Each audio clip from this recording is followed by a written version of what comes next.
Welcome to our channel. My name is Angela and I'm the co-founder of Lola Arnao Beauty. We're a mother-daughter founded beauty brand that's focused on sustainable skin and body care for ultra-sensitive skin using natural botanicals. All of our products are handcrafted by my mom, Kathy, who's been a chef for over 40 years at our workshop in the Willamette Valley. If you're interested in learning more about slow beauty, sustainability, and caring for your sensitive skin, you've come to the right place. Please share and subscribe. Today I'm going to talk about how to know if your skin is actually sensitive and how to care for it if it is. First, let me say that I know the struggle and the struggle is real.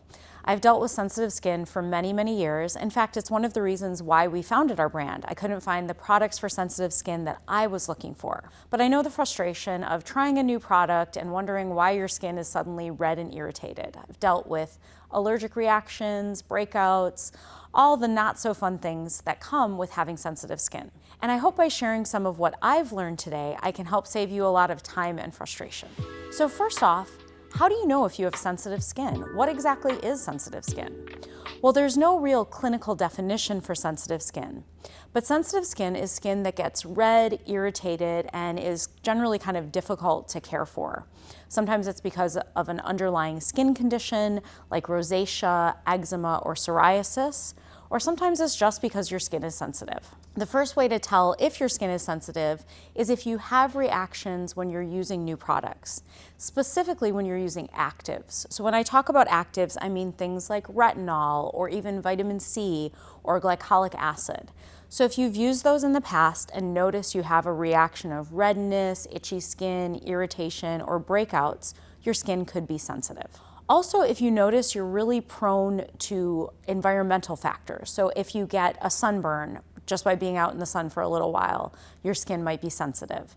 If you notice that your skin gets really red after a hot shower or after being out on a windy day, then your skin might be sensitive. Also, as I mentioned, if you have skin conditions like rosacea, eczema, or psoriasis, most of the time along with that comes sensitive skin. If you kind of suspect that you might have one of those conditions but you're not sure, that's when it's time to find a great dermatologist and schedule an appointment.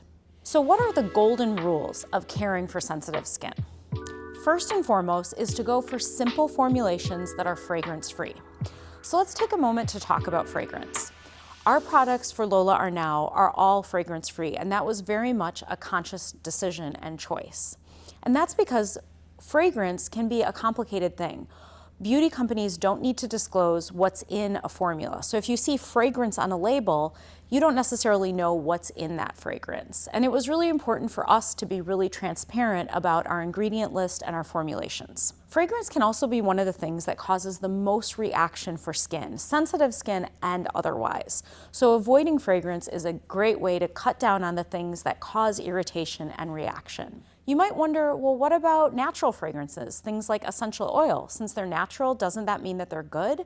Unfortunately, that's not the case. I love essential oils. They can be really powerful and strong and beautiful ingredients in our skincare. But when we have sensitive skin, there's something we really need to be careful about. Because they are so concentrated, they're really the distilled essences of flowers and plants. And because they are so strong, sometimes they too can irritate the skin. So avoid all fragrance in your skincare. Do what I like to call a fragrance detox. Cut out essential oils, natural fragrances, synthetic fragrances, and see how your skin reacts. Then if you'd like, you can slowly start to add things in.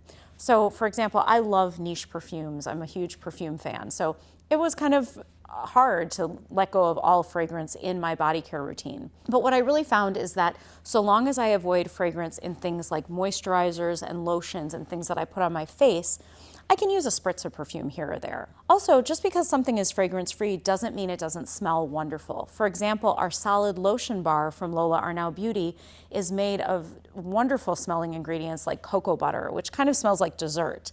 So it smells good even though it's fragrance-free. I wanted to add one more note about fragrance-free formulations. Really always look for something that says fragrance-free, not unscented. So fragrance-free means the absence of all fragrance in the formulation. Unfortunately, unscented products can use something called a masking fragrance, and it's a fragrance designed to hide the natural smell of the ingredients. So it doesn't mean there isn't fragrance in there, it just means it doesn't smell like anything. And unfortunately, those unscented products can still be really irritating for the skin. So go for much more simple formulations and avoid fragrance. Two other things you want to avoid in your skincare products are sulfates, which are the foaming agents in things like body wash and shampoo. Although they can create a really nice rich lather, they're also very stripping to the skin, and specifically very stripping to the skin barrier, which we're going to talk more about in just a moment. But avoid sulfates, look for sulfate-free formulas, and also avoid cooling agents. So those are things like peppermint oil or menthol or anything that says it gives you a tingly feeling. You really want to avoid those, as those can also be really irritating to sensitive skin. The second golden rule of sensitive skincare is to go slow and low. So really just use one product at a time as you're starting. Especially if we've determined that we have sensitive skin, we might want to start a body care or facial care routine that's a little more sensitive skincare friendly.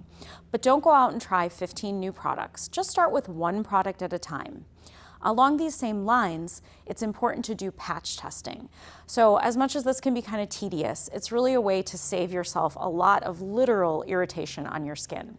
So what you want to do is anytime you're using a new product, before you slather it all over your body or face, do a small patch test on your wrist or your neck.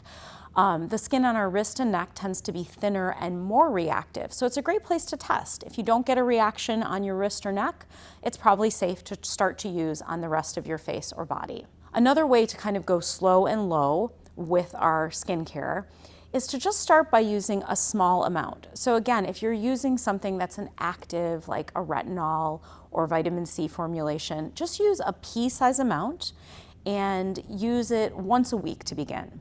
Then after, you can maybe work up to twice a week or more often before you go to daily use. Going slow and low with those actives is really going to be something that your sensitive skin thanks you for. The third golden rule of sensitive skincare is to protect yourself from the elements. Of course, all of us, to prevent skin cancer, should really be wearing sunscreen on the daily. It's really important, but it's also important what type of sunscreen you use. So I prefer to use a sunscreen that has zinc oxide, which is a little more sensitive skincare friendly, versus something that has chemical sunscreen in it. So look for formulations that are fragrance free and also that have zinc oxide, and put that on any areas that are going to be out in the sun. It's important to use it on your face, hands, and neck every day. And if your skin is more exposed, to put it any place where it's going to see the sun. Along those same lines, if you're going to be out in intense sun, use physical barriers to cover your skin. So wear a hat, wear long sleeves, all those basic things that we know but don't always do. Another environmental stressor that we don't think of actually comes from our own home, and that's our shower. If you love taking hot baths and showers, switch to lukewarm water and take shorter showers. Your sensitive skin will really thank you for it. The fourth and final golden rule of sensitive skincare is to baby your skin barrier. So let's talk for a moment about what our skin barrier is. Our skin barrier is the outer layer of our skin that protects us from the elements. It protects all the delicate things inside of our body from things like pollution, the sun, and even the products that we put on our skin. We want to really baby our skin barrier and protect it and fortify it. The number one thing you can do to protect your skin barrier is to stop over exfoliating.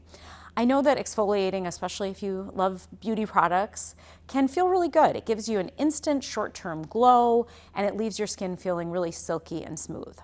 The problem comes in the long term, because what we're doing when we over exfoliate is we're really stripping the skin barrier. So limit the amount that you exfoliate.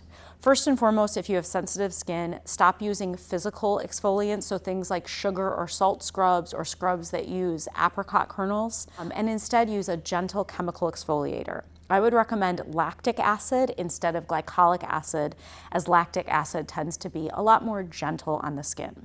Also, if you do choose to exfoliate, don't exfoliate on a daily basis. Once a week is plenty. Once a month works even better for me.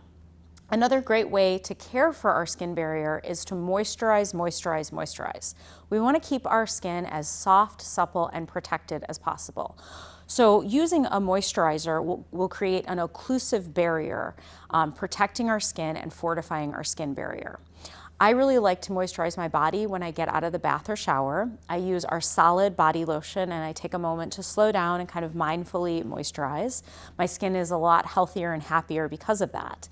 On my face, on the other hand, I'll wash my face, spritz a little bit of rosewater toner, and then use a few drops of plum oil. I love plum oil because it's rich in so many great things, including vitamin E, vitamin C, and all the omegas.